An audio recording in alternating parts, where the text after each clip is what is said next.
Hello and welcome to the MAC weather page for this Wednesday, August 5th. And you can see temperatures pretty comfortable out there this morning in the mid to upper 50s across the area. Another decent day on tap with lots of sunshine. It'll be cooler, low humidity and dew points. I think our highs will be basically in the mid to upper 70s across the region. And we expect much the same for tomorrow. And then our next chance of rain is probably going to come as we get into late Friday over the weekend. We'll look at that in just a second.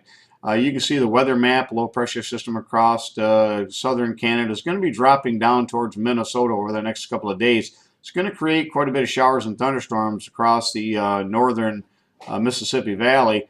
And then another system would be tracking off to the south through the Tennessee Valley. Both of these systems should leave us pretty high and dry, and we'll show you why. As this next system drops down, looks like we'd be heading right for a pretty good storm system, but this is going to curve and weaken and head towards the northeast and again weaken significantly, so that by the time it gets into the Great Lakes there'll be more in the way of scattered activity beginning Friday night into Saturday. And this system again will take all of its heaviest rain well off to our south, cuts off the Gulf moisture, and that's why again this system will weaken as it heads off to the east. If we look at the forecast map for Sunday, you can see a much weaker system across to the northeast of Lake Huron quite a ways, a occluded front heading down into Michigan. Now, the area across southern lower Michigan on Sunday will have enough dynamics working for it. Not a lot of moisture, so that's why I think any activity will be on the scattered side.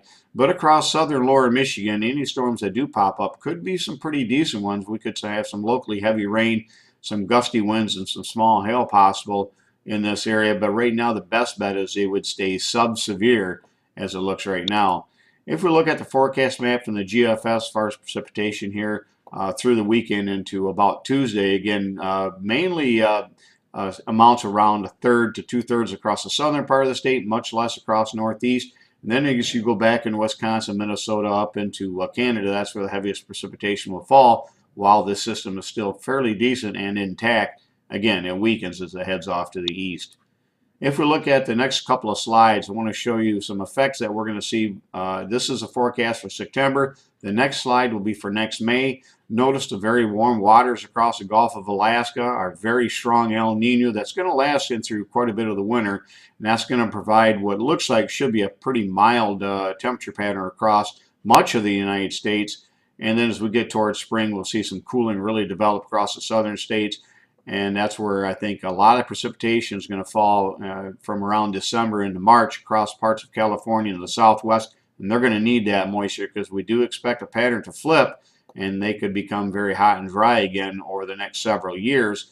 And you can see the very cold water temperatures off the African coast up towards the Caribbean, where we normally see our Cape Verde type tropical systems develop and move across the ocean, eventually becoming hurricanes as they head towards the United States. Now, if we look at the next slide, you can see by this time May, look at the cooler waters that are invading much of the Pacific, the shrinking area of warm water in the Gulf of Alaska and down across the Baja California area, getting much smaller. Our El Nino becoming weak and eventually dying out completely as we get towards summertime. And then notice the warmer, much warmer waters developing across the southern Atlantic.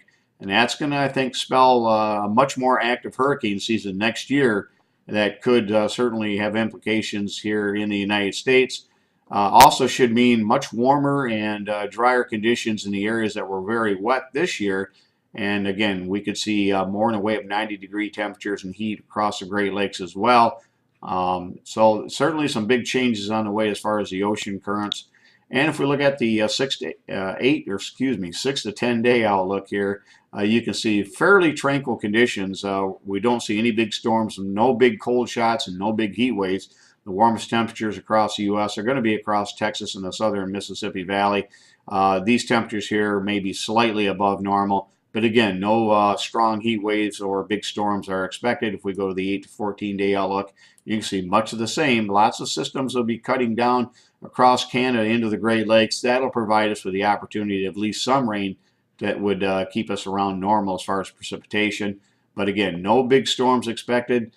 And if we look at the next slide, this is an interesting response you'll see in our soil temperatures each day. Notice on this particular one, this is the 2-inch level. You can see over a period of a week about an 18-degree difference between the highs and the lows and the spread over that time. Notice that the warmest temperatures in the mid-afternoon hours to early evening, but especially the mid and late afternoon hours. And then if we go down to the 8-inch level, you can see how the warmest temperatures at night they're occurring in the evening hours, rather, up to about 8, 10, 11 o'clock at night. And you can see also the difference in the temperature range is only 9 degrees during this whole period. So as the temperatures become more consistent and closer together as you get deeper into the soil.